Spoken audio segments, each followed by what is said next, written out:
Hi, back with another video. Told you I was going to do better. Thanks so much for all who've liked and subscribed to our channel. I really appreciate it.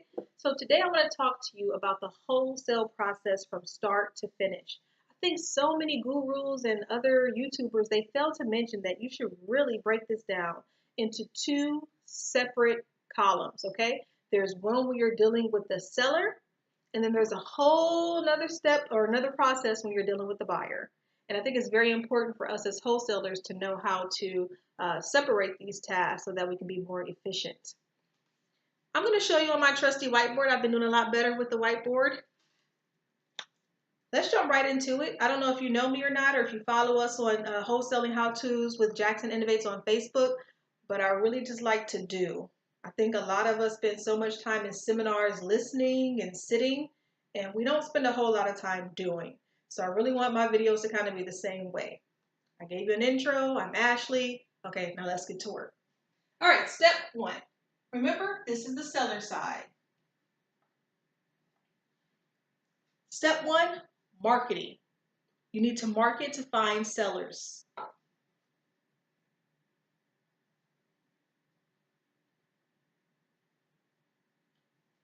This can look very different depending on what your market looks like. A lot of people now are starting to use Facebook ads. They just rolled out the pixels. If you don't know what that is, look at another YouTube video and learn it, because that is the future of marketing. You also need to look into other social media like Craigslist, Instagram, Neighbor Next Door, anything you can get your hands on, that's where you want to market. A lot of people are also using bandit signs, flyers, postcards. Some people do mailers. We did too in the past. We don't any longer, but that's also great. So I have a video just on free marketing strategies you can look at, but marketing is number one to get sellers. Cold calling, ringless voicemail, text message blasting, community organizations and gatherings, get involved, RIAs, but you just need to find a seller. Okay. Step two after marketing, analysis. You need to analyze the deal. Get on this side so you can see. You need to analyze the deal. Is this a deal, and does it make sense? A lot of people use the basic wholesale formula, which is ARV times 0.70 minus repairs minus your fee equals your MAO, which is maximum allowable offer. Most wholesalers do use this formula quite religiously.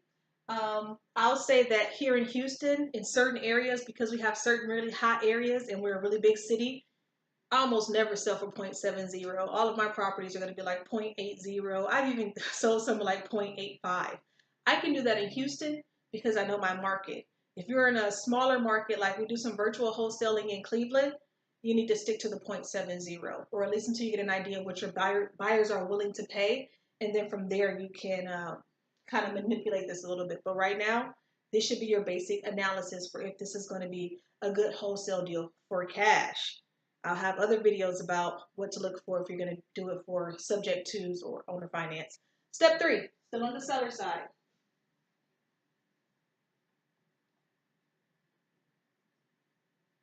You want to make an offer. You need to make an offer. I just got off the phone with mentoring someone, and they said that a past mentor told them that you play hard to get, and even if they give you a good price, you just act like you're going to walk away. That's terrible advice in my opinion. If it's already a good price and it's already fitting into your wholesale deal, you don't need to be playing hard to get. You need to be playing with the contract and get them to sign it. Okay, so go ahead and make your offer. And after you make your offer, you want to go ahead and get the contract signed.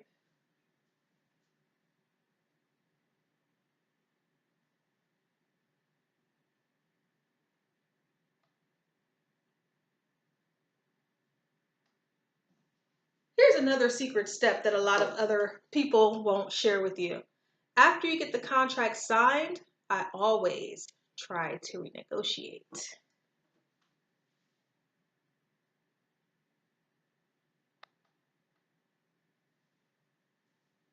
Some bargaining chips that you can use to renegotiate could be like repairs,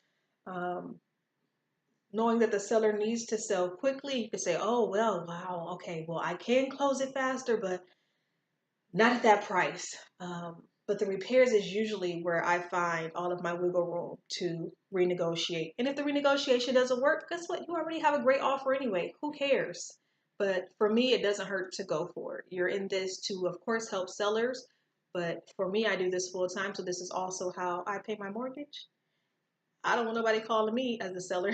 So renegotiating to me is an important step in the wholesale process when you're dealing with the seller.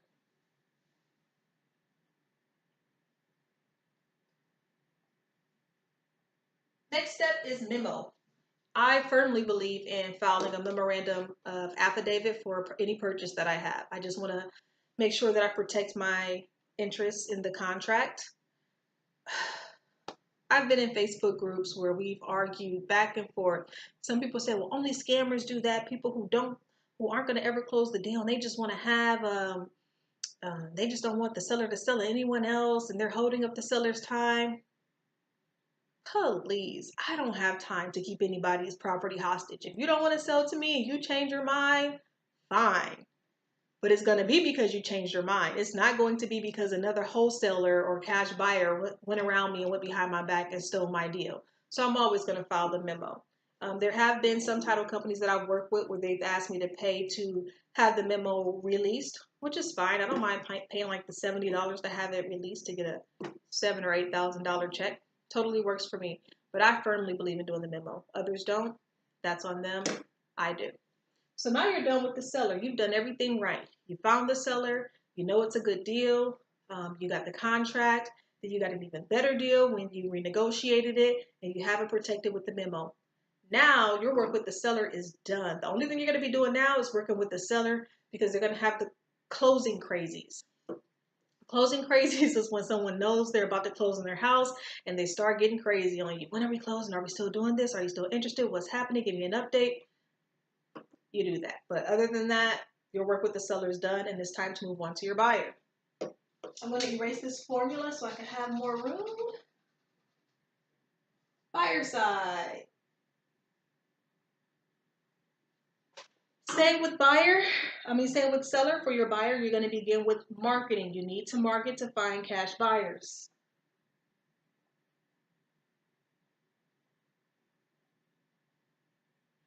Okay, some things that we do. Of course, I told you social media, Facebook Marketplace, Craigslist. Go ahead and post it. You want to get some good pictures of that property, create like a nice brochure or a pamphlet or however it is you want to present it and put it on social media.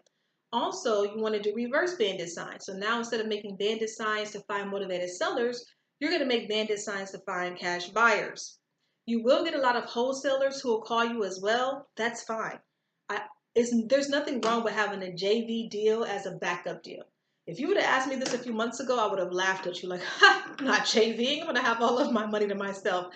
But once the deals start flowing in, it really is nice to have some JVs because sometimes you don't have time to do all of the work for every single deal yourself, especially if you're getting into virtual wholesaling like we are. You know, in some of these cities, I don't have any connections. So the wholesaler really is my introduction to that market. Anyway, other ways to market. Home Depot, Lowe's, all those places where cash buyers going in and out of all day long if they're flipping. Look for sale by owners because renting. If someone's renting out a property, that means they own it. That means they're probably a landlord, which makes them a potential cash buyer. Also, I hate giving this secret away because I don't want y'all to get in my way, but I promise to be honest. Go section8.com to list all of the landlords. You can sort them by zip code. So if you have a property in a certain zip code, search by zip code and go section8.com and you already have people who like to have buy and hold rentals in that exact neighborhood. You're welcome. If you get a deal from that, you better thank me or leave me a comment or something. Step 2 with buyers. I open title and escrow immediately. I've learned that some cities are different, right? So Houston is very investor friendly, very investor friendly. So I can open escrow. They'll already start title search and give me a title commitment. So when I'm marketing a property, I know I'm marketing a property that has a free and clear title. You know, there's no liens or anything like that. Other markets and other cities I'm learning, they won't even start title search until you have an end buyer listed. So that you'll have to go by, what your city does. But I always get the title company involved from day one. It just makes you look more credible, number one. And then number two, once you have that cash buyer and you're ready to go, the green light comes on, you already have that legwork finished. And then with earnest money, which I'll get to later, I don't like to do any I don't want to touch cash. It gets tricky and legal stuff. I like to do everything through the title company. So if you're going to pay me, put it in escrow. I don't give me anything. Now I know some other wholesalers, um, they do. Give me the MD in cash, and here's your contract. I don't do it that way. Again, you guys know I'm still new too, and I just still want to protect myself and protect my assets. Okay. So step two was title. Step three, assignment contract. And as a gift for you staying tuned in this long, because we're already 11 minutes in, I will post a link to my Facebook group where my assignment contract is. You're welcome to use it. It's all yours. I am not a lawyer or an attorney, so have your lawyer or attorney check it out, but it's the assignment contract that I use. The buyer will know how much money you're going to make on the wholesale deal. The buyer won't care how much money you're going to make on the wholesale deal because the buyer just wants the house. You already have it at a pretty good discount and a pretty good rate.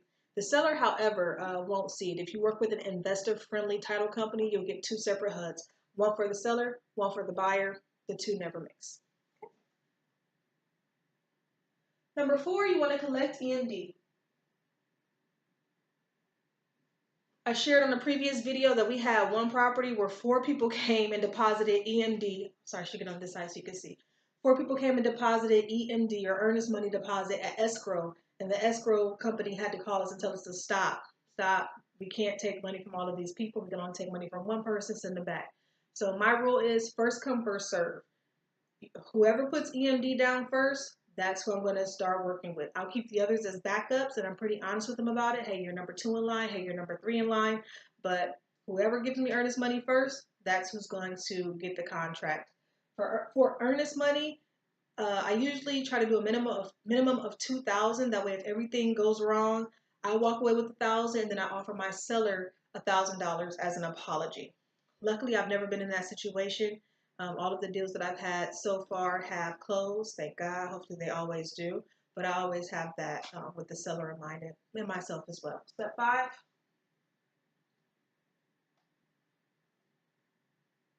Close with title company. Close with title company. Some people are going to try to talk you into, just do a quick claim real quick. We don't really need to go through title. Oh, yes, you do. Yes, you do. You go through the title company because they're going to protect you. They're going to protect your buyer. Everything's going to be documented. It just keeps everything clean legally. You will close at the title company. Okay. And then the final step. Collect your check. Collect your check. Okay, like most other wholesalers, I was very corny with the first deal and I just had to have a paper check just to prove that it actually happened. But nowadays, they just wire it to you. You get it within a couple minutes. They'll wire it to your bank account and you'll be good to go. If you are going to be purchasing in the name of your LLC, just make sure that you have a bank account set up in the name of your LLC. That's the only way you'll be able to collect your wire. If you have any questions, of course, post it in the comments. I'm going to answer. I answer every comment every time. Make sure you follow us on Instagram, Jackson_Innovates. Follow me on Facebook, Jackson Innovates 1. We also have a Facebook group, Wholesaling How-Tos with Jackson Innovates. We have a group in there where we share a lot of our tips and gems. I post them there every single day. Actually, I just finished doing some practice cold calls with people in the group. So I told them from 12:30 to 2 o'clock, I'm free. Call me on Facebook and let's do some cold calling practice. I'll give you feedback, get your feet wet, and then you're off to fly in the wonderful world of cold calling. So if you're interested in more hands-on homework assignments like that, make sure you join our group. I'll put the link in the description. And I'm going to keep our videos like this. I know it's not a whole lot of talking and fun stuff, but I'm more of a doer than a sayer. So I hope this helps. Have a great day.